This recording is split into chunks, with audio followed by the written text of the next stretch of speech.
Hello, good morning, good afternoon, or good evening, wherever you are on this beautiful planet of ours. Welcome to Sustainability in Your Ear.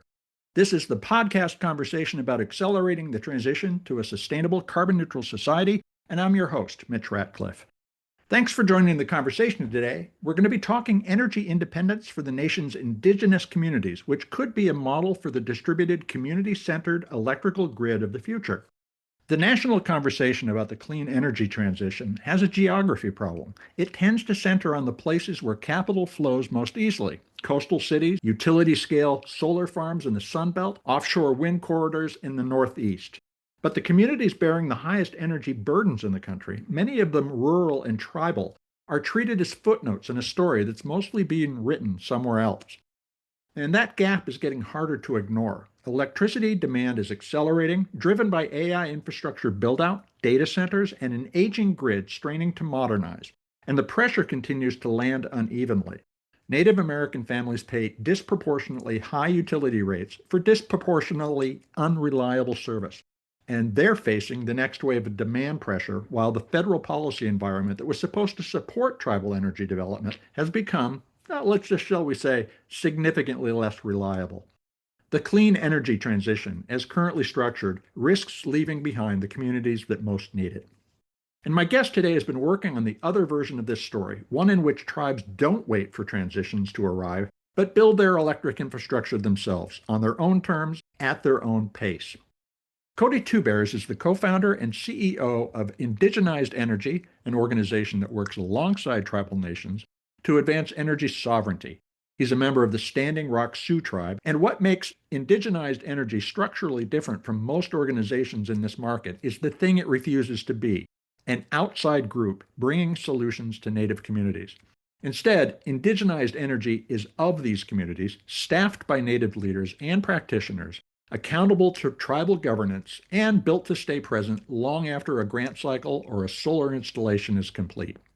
Indigenized Energy is running energy makeover projects in 4 tribal communities, integrating solar, battery storage, and efficiency upgrades in a model designed to be replicable.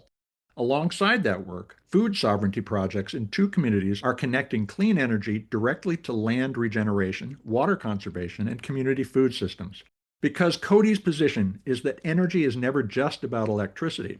And in April of this year, Indigenized Energy became an independent 501c3 nonprofit, which is a milestone that positions the organization to steward resources directly and build the long-term partnerships its 3-year strategic plan depends upon. The strategic plan itself is worth understanding. It's built around a vision of Native-led energy futures that support thriving communities for the next 7 generations, a planning horizon that puts it in a different category than most organizations in this sector. Where others build for grant cycles, Indigenized Energy is building for continuity across leadership transitions, funding volatility, and the long arc of what it actually takes to shift who holds power in an energy system. So we're going to talk with Cody about what the energy burdens actually look like in the communities where he works, how AI demand growth is shaping the stakes for rural and tribal communities, why distributed solar and microgrids are tools for sovereignty and not just cost savings, how energy connects to food and land and water in ways the mainstream conversation misses, as well as what it means to build an organization from the inside out rather than delivering solutions from the outside in. The clean energy transition will either be built with indigenous communities or it will be built around them.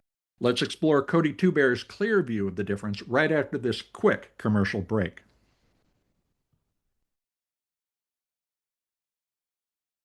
Welcome to Sustainability in Your Ear, Cody Tuber. How you doing today? Good, good.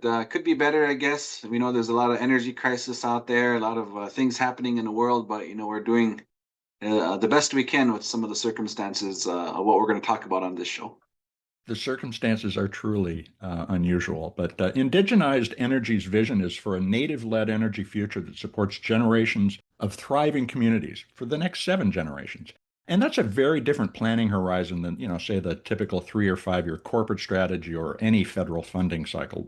How does that thinking in generations change the decisions you're making about energy today? I think the biggest thing, what it looks like for energy, is our people, Native American people, never really thought about the energy crisis like we do today. 150 years ago, 200 years ago, we were always just focused on, food sovereignty, our traditional medicines, our culture, our language, things that are really important to us. But now, as we fast forward and we live in this energy era, and with really climate change kind of, causing catastrophic events around the world, you're starting to see how energy can really play a role into life and death situations. So, because of that, Native American people now has really looked towards energy sovereignty as another pillar, just like all those other things like food sovereignty and traditional medicines. Now, as we move forward, it's really important to really understand how energy can really heal the land, but also making sure that energy can also make us sovereign and less reliant on outside resources.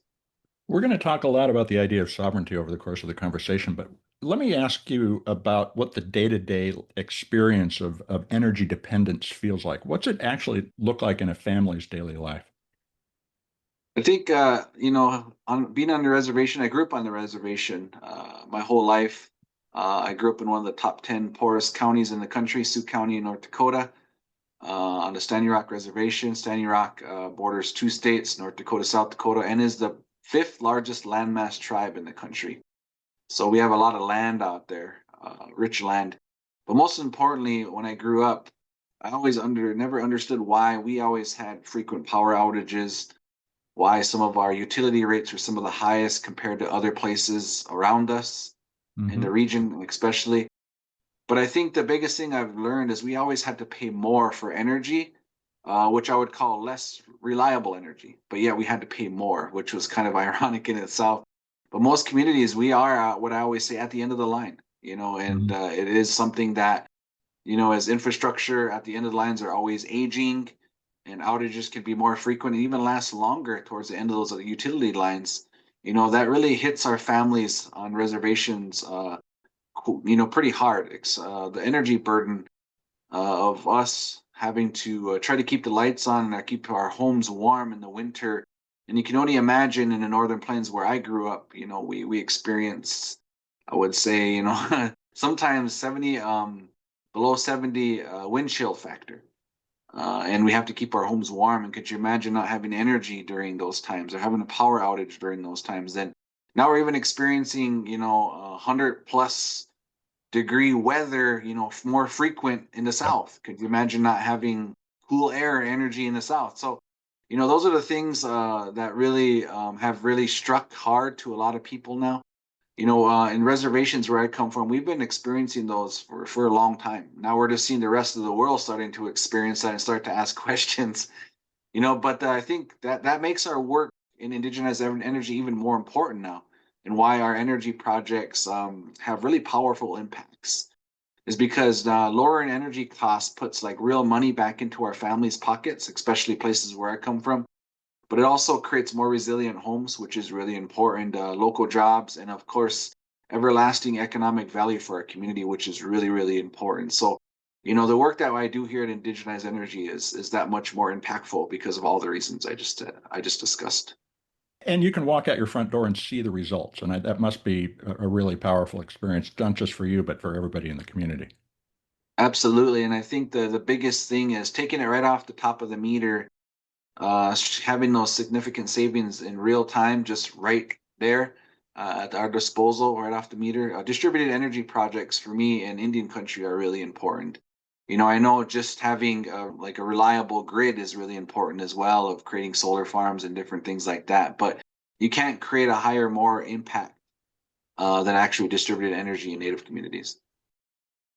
Let's talk a little about sovereignty. And this is a concept that's breaking out all over the place. On the net, for instance, it means raising walls around data and infrastructure that were previously open. It sounds like some previous historical eras, the enclosure movement in the UK, for instance, and of course the seizing of lands from native tribes in the United States. Can you unpack how tribal sovereignty supports your community's relationship with place and resources? What does that mean to your community?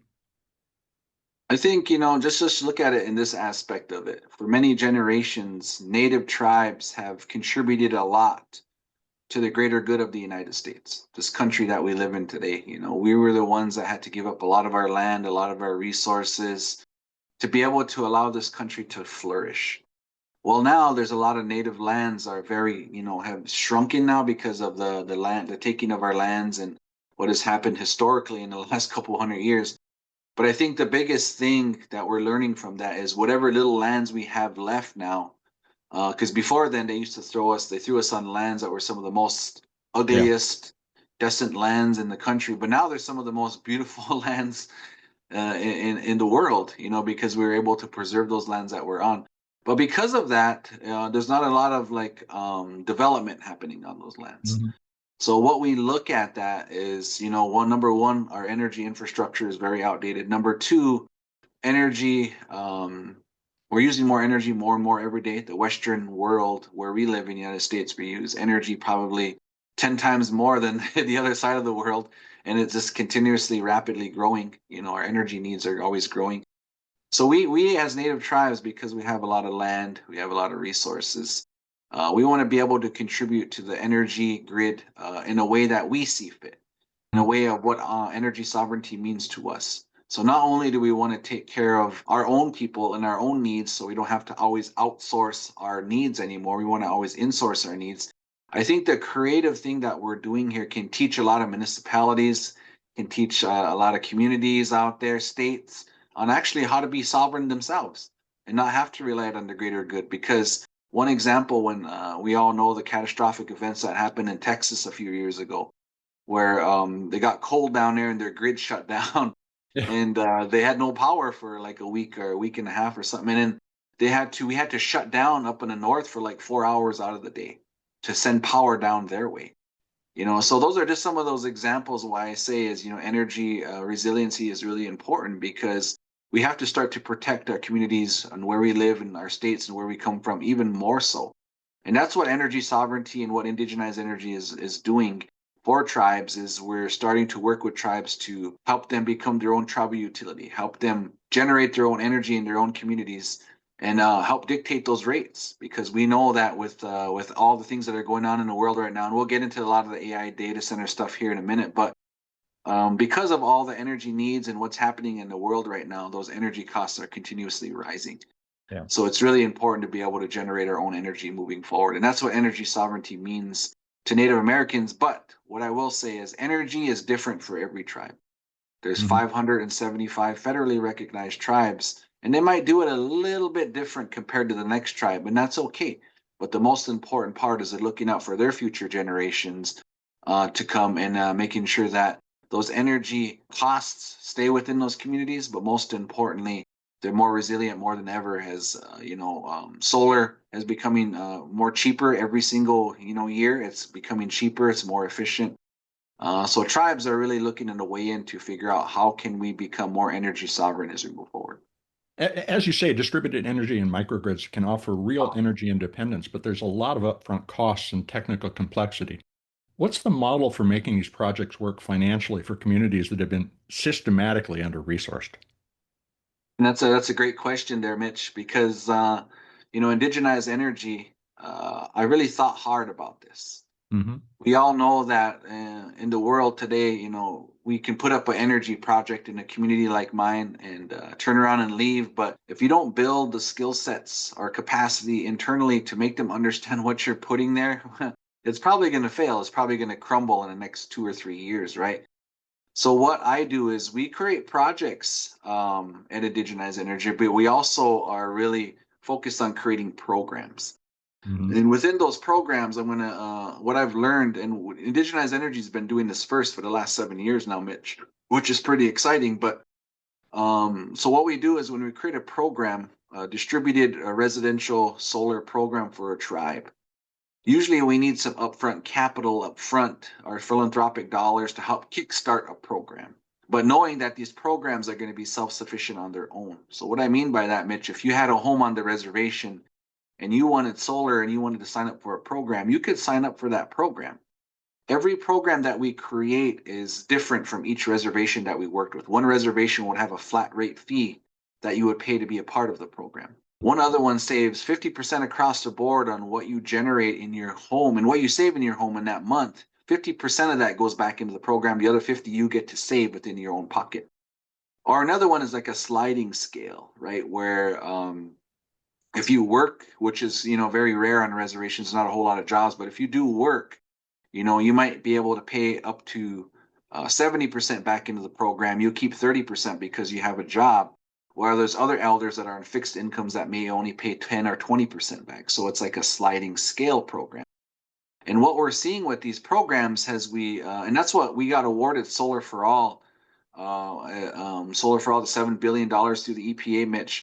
When we did our proposal for that, we created that model, and we were held in high regard, Indigenized Energy, through our coalition of tribes in the Northern Plains. We were held in high regard on this is exactly the model we need to make solar flourish in the world. So what that means is, as we create these programs, we're actually kickstarting that. We was going to kickstart that with that $136 million we got, and that was going to put like 400 of these things on every reservation. And could you imagine the income it would generate being a part of a program for every tribe and where I come from? And what that will do is it would unlock and unleash us as Native American people to finally be investable, because a Mhm. lot of times Native American tribes, we have our own laws and our own sovereignty. So a lot of times we can't get home loans on a tribe. They can't go and just repo a home on our reservation, or a car loan, or different types of things. So it's very tough to do and create loans within reservations. But whenever you create a program, a sustainable program that generates money within places of some of the highest poverty places and tribal nations in the country, you generate money. Well, that's a fund that sustains jobs. That's Mhm. a fund that takes care of the O&M. And it also creates a fund that you can, once you start creating that fund, you can go out and take a loan and leverage all the money that's out there for us, for low income communities, to take advantage of. So that's what we were going to do to kickstart Indigenized Energy to take us to the next level. And what we've learned in the last 6 months, Mitch, is there's places like Ann Arbor, Michigan, you can look up, and Portland. They're actually creating distributed residential programs within their own communities now, and that's something that tribal nations that we've been doing for quite some time. So I just wanted to give you the kind of Yeah. nuts and bolts of why our work was really important, is because we do a lot of projects too, but for programs was really the big thing that Indigenized created that would really help green economies flourish within reservation boundaries. A lot of people see the process of financialization as just bad, but what you're saying is that it can be used to move from human exploitation to human enablement. Right. And I think that's the biggest thing at Indigenized Energy. We don't always ask for handouts. We ask for a hand up. And I think that's the biggest thing, is as we're continuously raising money, we're continuously saying, hey, help a tribe start a residential program. And once they start that, then you won't need to keep going back and asking for more money Mhm. anymore. It's going to be self-sustainable. And I think that was why, when Biden saw our vision and actually held our proposal in high regard, there was 60 awardees that got awarded the Solar for All program, and we were one of two that was held up as an example of that. And I really wish we could have continued on with that project. Of course, this new administration here pulled those federal fundings. We were actually through the planning stages, ready to deploy the projects and start to build things before it got pulled. But the crazy thing about that, Mitch, is even though the money got pulled, a lot of our money we never really got reimbursed fully the way we should have. So Indigenized Energy, we lost quite a few dollars in resources of not being able to get reimbursed because it was cut off so fast. But most importantly, I think, our tribes are more ready than ever to be able to take in funds because of that. And we're kind of ready to deploy. We're just looking for alternative resources and support and help to make that happen. So you just completed a transition to becoming an independent 501c3 nonprofit. And that's significant, but you're doing it in a genuinely difficult funding environment. What does organizational resilience look like for somebody in a mission-driven organization who's navigating that strife-driven national dialogue you just described? I think the biggest thing is, has nonprofits do the work. Funders always ask, well, what is your sustainability plan to keep you guys going? Hmm. And I think the model that I just shared is exactly that sustainability plan that I just shared with you. That any funder that would understand this formalization model, they would want to give to that. They would want to say, wow, I want to be a part of something like that.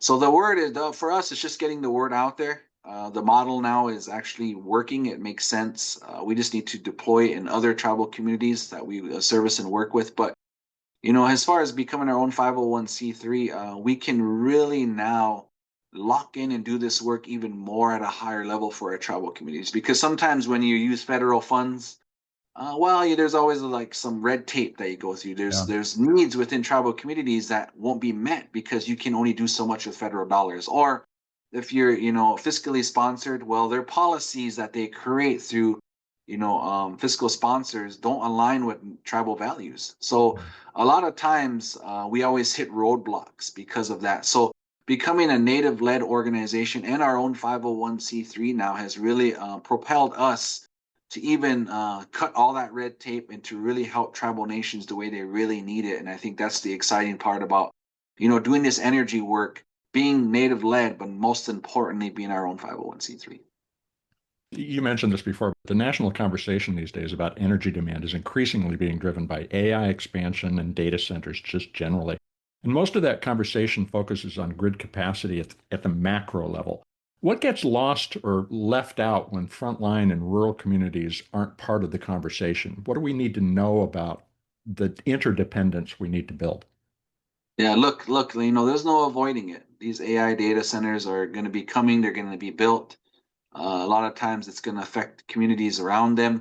A lot of times it's going to drive up the energy costs, a lot more.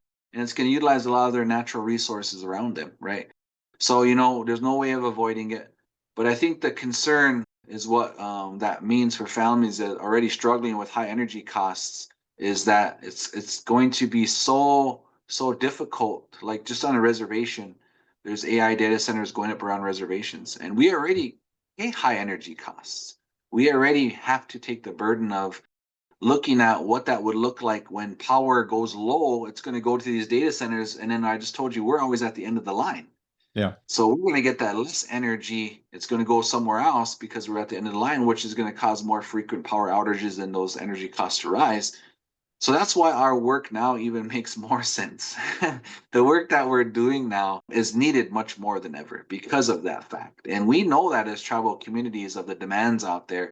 And we also know that we have to do something within our tribal reservations to utilize our sovereignty around energy as we move forward. So I think that's the biggest thing right now is we're kind of seeing these AI data centers starting to play out, the types of resources it's creating, the type of energy costs rising around us, I think is really, really disturbing in my mind. So I just want to make sure that we continue to move the needle within our tribal communities to make sure we are continuing our work to making sure we are providing our own energy resources within our tribal nations, because, those are just more examples for us to keep pressing forward and moving the needle to making sure we're taking care of our own needs. As we think about a new technology like artificial intelligence, we have to drive it to do the right things for the planet and the people who live on it. But the infrastructure build out is accelerating demand for natural resources, critical minerals, and so forth, as well as water, in addition to electricity. How do you address the contradiction between those things when you think about whether AI data centers or data centers generally might even be part of tribal economic development strategies in the future? So I think, as every tribe, and I just said that earlier on this podcast, every tribe has different agendas. Every Hmm. tribe utilizes things in an economic way. Some tribes don't. Some tribes want to keep their internal natural resources and not allow things like that to happen within their tribal boundaries. So every tribe has different priorities, different needs.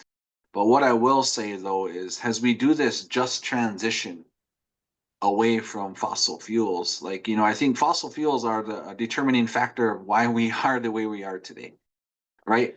But there isn't going to be a perfect technology today. We're just slowly Yeah. making that transition. And I think that's one thing that has a lot of my tribal elders or people in my community always ask me, where there's always some type of form of extraction, right? You're never going to get away from that.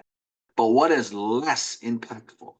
Hmm. What can we do to minimize our footprint within the earth and the land and the waters and the environment around us. And I think that that just transition that we talked about is really important to me, because if I can lessen my footprint just that much more, we're Yeah. going to do that. And when the technology gets better, where we don't need to do extraction as much anymore in the future, we'll slowly adjust to those. But right now, I think it's just that transition that we're making away from not having to rely on one source of energy that really is destructing the lands, and understanding and knowing that, yes, there's other forms of things that are happening out there that are being extracted, but nothing at a major level compared to what we've been doing in the past. So there is some movement there. And I know technology will get better. And us as Native Americans, we're always paying attention to what is the next best thing we should be focused on to continuing protecting the environment. I think we've got a good lay of the land, but there's a lot more to talk about here. Folks, we're going to take a quick commercial break and be right back to continue talking with Cody Two Bears.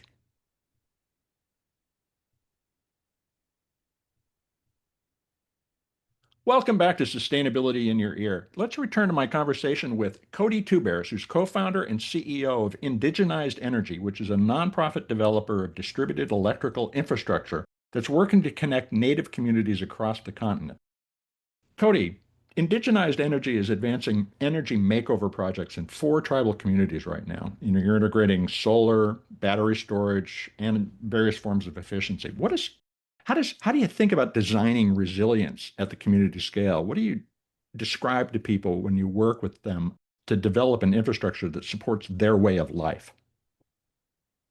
Well, that's kind of why I created Indigenized Energy, Mitch. I always thought, well, what type of good technologies are out there in the world? There's all good technologies, there's bad technologies, but there's also technologies you have to use them in the right way. If you don't use them in the right way, then we're no better than, the oil companies or people that are, extracting the lands in a negative Yeah. way. So mine was always collaborating Western science and technology with indigenous ways of life and traditional customs as Native people. And how do you collaborate that to allow Native American communities to make it make sense? And I knew that was going to be the biggest challenge as I created Indigenized Energy, bringing a certain type of technology in to create energy sovereignty within our tribal communities, which is really important. But these home makeover projects have been significantly something that's really true to, understanding that even solar energy in itself isn't just the answer. I'll give you an example. A lot of tribal nations live in federal HUD homes, like cookie Mhm. cutter type homes that are issued by the federal government through treaties.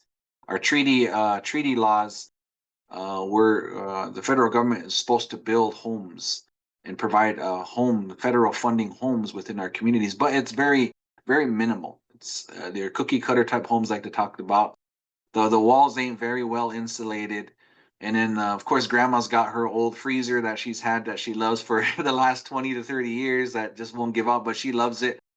All these factors play into creating, what an energy bill looks like in your home. And those energy bills are sometimes 8 to 9 times higher than the national average because our homes ain't well insulated. Our Yeah. homes still use old technology.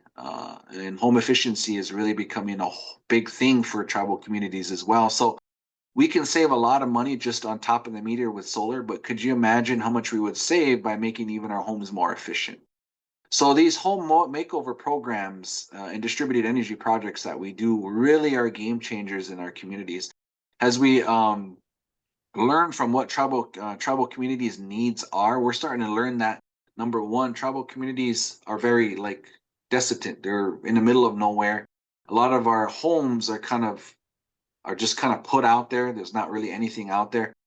And what that means is whenever we get disconnected from energy, especially our elders, especially our medical needs people, they Mhm. could be out without energy for a few days, which could be catastrophic. So, what we're learning from our tribal communities and why these home makeover projects are really important is the tribal communities really want to focus on their elderly. They want to focus on the people in these remote areas. So then when the power does go out, there's battery backup there. There's huge Mhm. savings. And because we're always at the end of the line, like I talked about, that they can't get more resilient than that. And one thing that I've learned from the few projects that we've done is there was one home what we did in the Ogallala Sioux tribe there in by Pine Ridge. when the power went out on their reservation, the home that we did there a few years ago, they were the only ones with power. This elderly group was the only ones with power and didn't even know that the rest of everybody was out for a whole day. They still had that resilience of having power in their home. So those are the types of things that we see that are really impactful. That we know that the work that we do is impactful from day one, from the Yeah. time we turn that system on, the energy system on, and provide the energy resiliency. Another one that's really impactful there, Mitch, is we won Project of the Year through Solar Builders Magazine last year in 2025. We did a food sovereignty project that was initiated with energy sovereignty Mhm. through a buffalo program. Out there in northern Cheyenne, their buffalo program is in the middle of nowhere. There's no utility lines that reach out there to that buffalo program because I told you we're always at the end of the line, but there was no power lines going out there. So we had to bring the power to them. We created a small little off-grid system that powered their buffalo facility and their buffalo facility that processes buffalo meat to the community. So not only did that have battery backup in there to make sure that we're running in real time, but most importantly, it powered their electric fences, it powered their water stations, it powered their freezers for their Yeah. buffalo meat. And now, because of that, they're able to really feed not just their own community, but they've been feeding local food banks in the local area because of our efforts there within that project. So those are some powerful, powerful things that I talk about, Mitch, about why our work at Indigenized Energy is important because, we just don't create something to save money. We actually create something that creates a way of life for our people. And I think that's really the biggest thing that we see and why our work is so impactful. But those are just a couple examples of these home makeover projects and resiliency within communities that are really important and powerful that we really want people to understand and know because there's a lot of great work that is happening out there. Even though the federal government wiped out all of our funding, that didn't stop us from continuing to know what's important. And our tribal communities are working hard every day to continue to strive towards that. I can, to whatever degree it's possible, really relate to being at the end of the road. I live in a very remote rural community. The federal broadband subsidy program installation stopped a half mile down the road. So thankfully I have Starlink and I can talk with you. But I'm thinking as I talk about this, is this a model for any community? And what's your advice to a small town or a county that's contemplating its energy independence? Well, I think there already is Texas is a red state, but we see a couple communities in Texas that are 100% renewable, and it's a red state. I don't know why renewable energy has to be on the political agenda. I don't understand why that solar has to be a political agenda. Because if you really look at it, even in where I come from in North Dakota, we're a very firm red state as well. Hmm. But the farmers and ranchers are looking at solar as an economic thing. Like it pencils out. It makes sense. Like you're going to save money. It's like a car loan, right? Like I make a loan on a solar system and I pay that off within 6, 7 years, whatever it's going to be, and then you have this power for the next 20 years free. Yeah. So I mean, it's just economics. It makes sense. And so, like I said, solar energy is becoming more cheaper, more and more every day. So those are the types of things that I look at. I don't like to go on the political landscape. I show real examples of impacts of what this really does in places of where we worked. And I think that's what the stories people need to hear. They don't need to hear the propaganda of what this does, what that does, how it affects this, how it affects that. I just look at real world impacts that we've created. But I think for communities outside the reservation, I would really encourage them to even look at like what Ann Arbor is doing, what Portland is doing, what tribal nations are doing because we're our own sovereign nation. Let's learn together to figure out what an actual microgrid would look like for a community, what a tribal utility or what a utility would look like in your community, and how can you start programs that make sense where you come from, because these energy costs ain't going away. They're always going to continuously rise, and we're going to use more energy more and more every day. So I really encourage, states, like I said, municipalities and cities to really take a look at the energy crisis because whether they know it or not, they're going to be affected with outdated systems, and we need to figure out creative ways on how to create that within. And I think that's the most important part of what we're teaching here at Indigenized Energy around what energy sovereignty looks like on native reservations, but how could that be expanded in other parts off the reservation? This comes back to sovereignty and the idea that we will negotiate as equals. And one of your core principles is tribal direction comes first. And as you pointed out, there's a diverse approach to tribal direction, a lot of different flavors.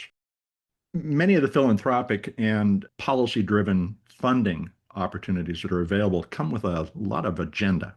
And again, thinking about any small community, not just tribal communities, how do you negotiate from a place of equality based on setting your own local standards and standing by them? Yeah, and I think the biggest thing that I would say is how does funding fit in?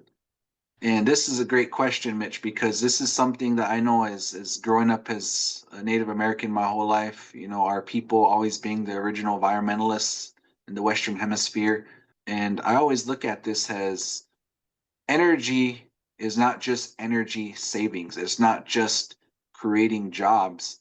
When you create good energy, it's going to trickle down to everything else because everything is all connected, right? So if you're using less fossil fuels and using other alternative resources of energy, what you're doing is you're helping the air, you're helping the land, you're helping the water, you're improving resources around us that really make sense.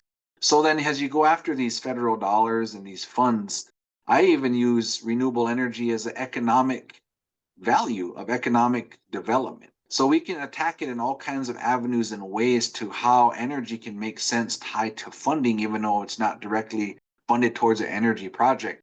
We can relate to energy and what we do here in our work in indigenized energy and connect that with food sovereignty. We can connect that with jobs, with workforce development monies out there. So the things are endless on how you can connect philanthropy, federal dollars and grants to the work that we do. There's always a path forward on what that connection looks like. But when I've done energy work now for the last 10 years, I'm coming on 10 years of through Indigenized Energy's existence. What I've learned is, the work that we do helps all other areas and not just energy. And I think that's what makes this work so attractive. That's what makes this work so successful and why I feel like energy projects should be even more funded even more than ever because it helps the whole ecosystem around us. It's really interesting how you describe unlocking land regeneration through this integrated approach to energy and food sovereignty. What does it look like when those two things reinforce one another? You began to describe the ripple effects, but can you point to a couple of examples where the economy of a community and the options available to it expanded because of food and energy sovereignty investments? Yeah, so we actually we're doing a project right now on my home reservation on Standing Rock. There's an organization called WOZU, and they do a lot of land regeneration right now. But they also are bringing back more of the buffalo herd as well. Hmm. And it's quite remarkable of the work that they're doing. But we're doing a off-grid system there for that buffalo program within theirs, and it's right outside their buffalo handling facility. It's actually bolted really high, and it's a array there that provides shade for the buffalo, right? Which is pretty Hmm. cool. So whenever they sort the buffalo there, they have a shade that's powered by the solar array through their whole facility there, which is pretty cool. And we're just now putting out the press release on that and what that looks like. But we're pretty excited about that because now that particular program, they to keep themselves sustainable, they have to be able to provide buffalo meat for their community, but they Hmm. also want to in the future sell buffalo meat, especially with the land regeneration of the buffalo. The buffalo now are feeding off of natural grasslands, Hmm. healed lands. So that grass fed buffalo meat is at a premium right now throughout the world. So the biggest thing is that's what's going to keep our tribe economically stable, this program and this community, because not only are they able to help feed our own people and use it while using energy sovereignty and power to be able to do that, that's going to create a ripple effect for economy-based programs that helps them not only save money, not only preserves their buffalo meat, not only takes the health and well-being of their buffalo as a whole as they use that for their facility, But what that does is it creates economic impacts in our communities. It also helps us be self-sustaining and self-generating. So that's the powerfulness of this work that we do, is because when you tie in food sovereignty, energy sovereignty, or whatever it may be, it's always connected. You could never go wrong, because those are the types of things that are really going to help flourish and take communities like ours to the next level. And we've have several examples of that now. So that's why it's always good to not just say, let's just throw up an energy project. And it's good to do that and save money, but when you can tie it into other things of your ways of life, not just on reservations, but anywhere in the world, that really makes sense, because now that economy that you're trying to build is speeding up a little bit more faster, because you're collaborating the both into something great. I've asked several Native guests over the years to describe what it's like to be indigenous to a place, which I think is a skill all of us need to open our eyes to recognize our relationship with the systems in which we live. And I think you just described what the world would look like if we are really successful in localizing power generation. But as you think about where you're going as an organization, where the Native communities of America are going as a collective identity, how important is the role of economic development and cultural preservation to the strategies that you're designing for indigenized energy? All right, so let me tie this, Mitch. The word indigenized. There's a reason why I call it indigenized energy. And let's not even think about this as indigenous people. Hmm. Even though that's what I work, that's where I work for, that's the work that I do for my nonprofit, and that's my mission. But let's just think back for a second on the word indigenized. Yeah. Everybody came from somewhere. Everybody had a way of life. Everybody had a way of sustainability. Before the Western world kind of took over and did what they did, now here we are having all these issues and these problems. Now we're starting to ask questions. Well, what do we do now to kind of reverse what we've done? Or what do we do now to kind of learn how to give back to the land? Because every day, Mitch, we're taking, but nobody was ever taught how to give back, or give back in a way to help regenerate what we've been doing on this planet. And I think that's what indigenous people have been doing for so many generations. We've been taught how to do that. We Hmm. it's in our way of life and our structure and what we do. But I think the biggest thing that I want you guys to understand is that the word indigenized, and what that means is, as I go into a tribal community, like I told you, everybody's going to do something a little bit different. Yeah. So we're going to have to indigenize what we do for the needs of what's sustainable within your region, your climate, and what you do. There's no one cookie cutter way, Mitch, of doing this work. Everywhere, every climate, every region has to do things differently. So we have to indigenize what we do to meet their needs, to make it make sense for them. And I think that's what we need to do for outside tribal communities, like in cities, municipalities. We need to indigenize their energy systems. We need to Yeah. indigenize their food systems, because there's certain things that they have to grow at certain times of the year. There's certain medicines that are in their region that we need to keep sustainable and healthy. So I think that's why the word indigenized to me is really important, and that why that connects with outside communities, outside tribal reservations, because we have to learn about who we are and where we come from. And that's something my grandma always taught me, Mitch, is that she told me that, and I was like, well, grandma, what do you mean by that? But you don't know where you're going unless you know where you've been. And I Hmm. think that's the biggest thing that I've learned, is once you've learned where you've been, once you learned your history of your lands and where your house is and where your city is and how it evolved, then you'll better understand and know, okay, this part of this land here that we live on, this is what this is good for. This is what we need Yeah. to focus on. So you're actually indigenizing what you create moving forward by just understanding and who you are and where you really come from. Cody, that's a spectacularly clear frame for this conversation. Thanks so much for all of the ideas you've shared. How can our listeners follow your work? And I know that you've got a big event coming up. Tell us about it. Yeah, so you can follow us at Indigenized. It's actually for indigenized.energy, the number four.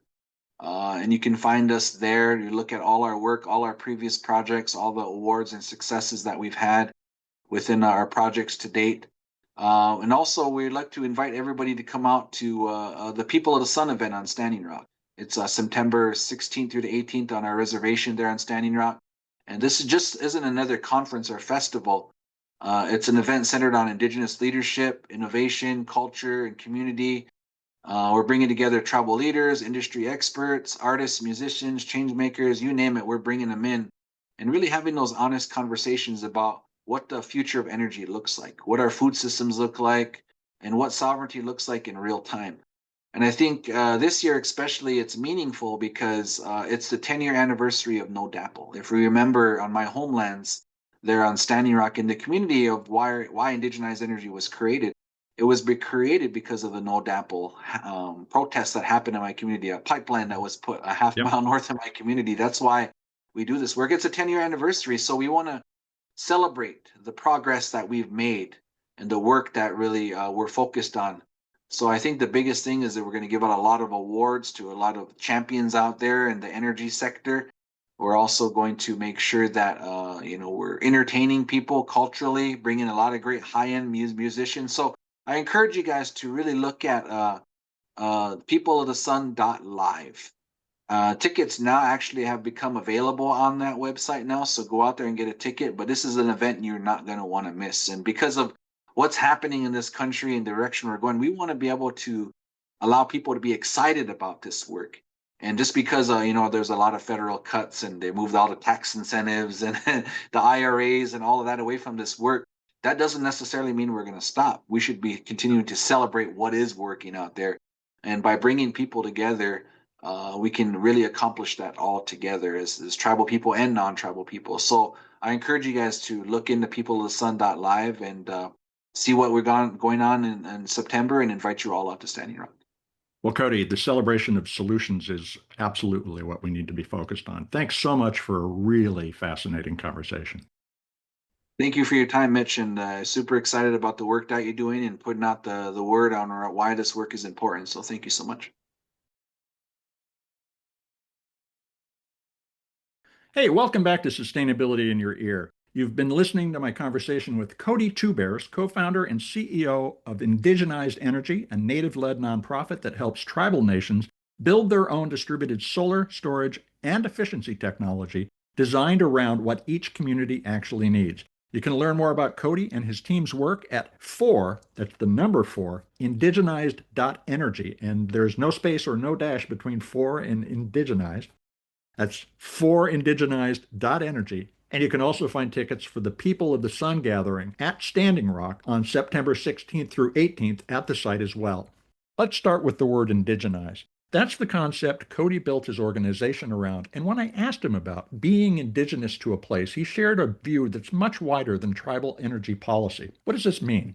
Everybody comes from somewhere, and everybody once had a way of living that worked where they lived. We've been moving an awful lot compared to previous generations the last few centuries.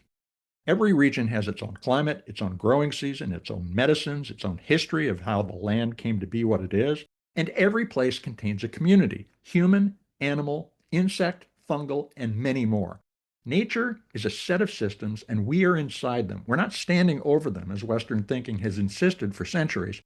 Even as the systems that we depend upon collapse, Native and indigenous peoples have carried and transmitted the practical knowledge that we need about how to live as part of those systems rather than at their expense.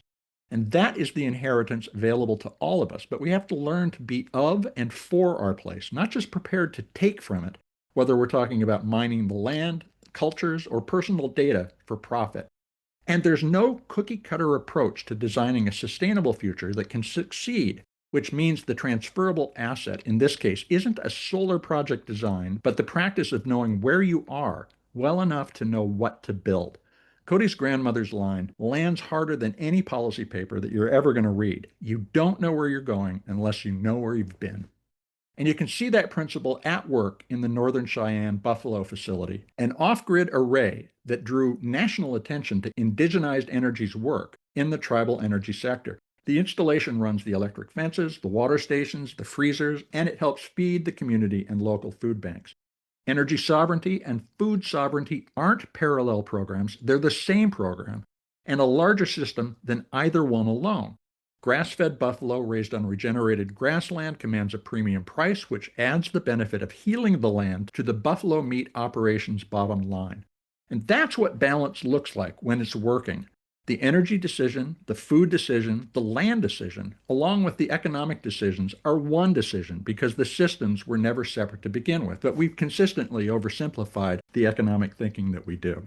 However, systems thinking is starting to unpack that misunderstanding. Now, compare all of that to the other thread in this conversation, the one I can't shake. It's stuck in my head. Cody did not romanticize the AI data center build out. He said it's coming and there's no avoiding it. He explained the mechanism driving higher energy prices plainly: rising regional demand, rising rates, and when load has to be curtailed so that you can feed those data centers, the end of the line is where the curtailment lands. Standing Rock is the fifth largest tribal landmass in the country and also one of the poorest counties in America. And residents already pay premium prices for less reliable service. A 2023 Department of Energy report documented this pattern. Where the wire ends tells you who mattered when it was built. And the thing we have to recognize about building an infrastructure is it hardwires these power relationships over the long term, not just energy power, political and social power. But consider the sense of resignation in that statement that there's no avoiding it. A new set of systems arrives, cited by people far away, and the community absorbs the consequences without a seat at the table. And look, Cody's people have lived that story before at a scale that most of us have never had to imagine. And here we are, laying another vast layer of infrastructure on top of an industrial system that is already tearing nature apart. And we're calling its arrival inevitable. It's not just Native communities on the receiving end of these diktats that will shape their future. It's all of us. And that's the part we need to refuse. We need a voice at the table and a sense of inevitability. And a sense of inevitability, in the way that Cody expressed it, is the experience of a decision someone made and declined to explain to you. We can have a real conversation about what to adopt, what to discard, and what our choices mean, but only if we understand the whole system in which we are living, considering everyone and everything in the system, which is exactly the understanding indigenizing our thinking would provide. End of the line speaks volumes. It suggests we're on our own. Although when you get there, you actually find that there are communities everywhere in need of new infrastructure. We're all at the end of the line in the take, make, and waste centralized economy. We have to recognize that. Which brings me to the practical answer that Cody would hand to any rural county commissioner in America.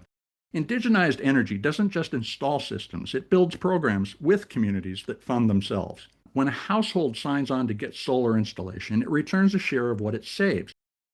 Perhaps a flat fee here, a 50-50 split in the cost there, a sliding scale that asks for 70% from a working family and only 10% or 20% from an elder who's living on a fixed income. The community's in it together, and that revolving fund pays for maintenance, sustains jobs, and eventually becomes collateral where conventional lending has never worked because sovereign land doesn't fit a repo-based credit model. It's an acknowledgement that everyone in the community is in it together. The Tribal Renewable Energy Coalition that Indigenized Energy helped form won $136 million through the EPA's Solar for All program on the strength of its community-centric design. Then the federal money was pulled mid-planning, and Cody's organization ate unreimbursed costs on the way out. But the model didn't fail because the communities were bought into its benefits. It was the funding cycle that failed. It was the political system that failed. Meanwhile, cities like Ann Arbor and Portland are building residential distributed programs that look a lot like what tribes have been running for years, and that's your leading indicator. Indian country is the R&D lab for community-scale energy, and it still needs philanthropic or public capital to kickstart, capital that's scarcer than it was 18 months ago. We can learn a lot from indigenized energy. The communities that were never at the center of the grid may be the ones who figure out how to live well without depending on it because they never lost the habit of asking what a place can actually support. Think local, act local, and understand our roles, and there are many roles in the larger world that we owe our children and grandchildren down to the seventh generation. September at Standing Rock marks 10 years since the No DAPL protests. A decade has turned that protest into a renewable energy infrastructure. Indigenize what you build where you are. That's the plan. We'll be tracking what gets built next and the growing awareness that becoming small I indigenous is the challenge of our times. So get to know nature and the human systems that shape your reality. Hey, look, if this conversation gave you something worth passing along, please send it to one person who needs to hear it, or leave a review where you listen. Folks, you're the amplifiers that can spread more ideas to create less waste. And our archive has more than 560 episodes, and it's waiting for you on Apple Podcasts, Spotify, iHeartRadio, Audible, or whatever purveyor of podcast goodness you prefer. Thanks for your support. I'm Mitch Ratcliffe. This is Sustainability in Your Ear, and we will be back with another innovator interview soon. In the meantime, folks, take care of yourself, take care of one another, and let's all take care of this beautiful planet of ours. Have a green day.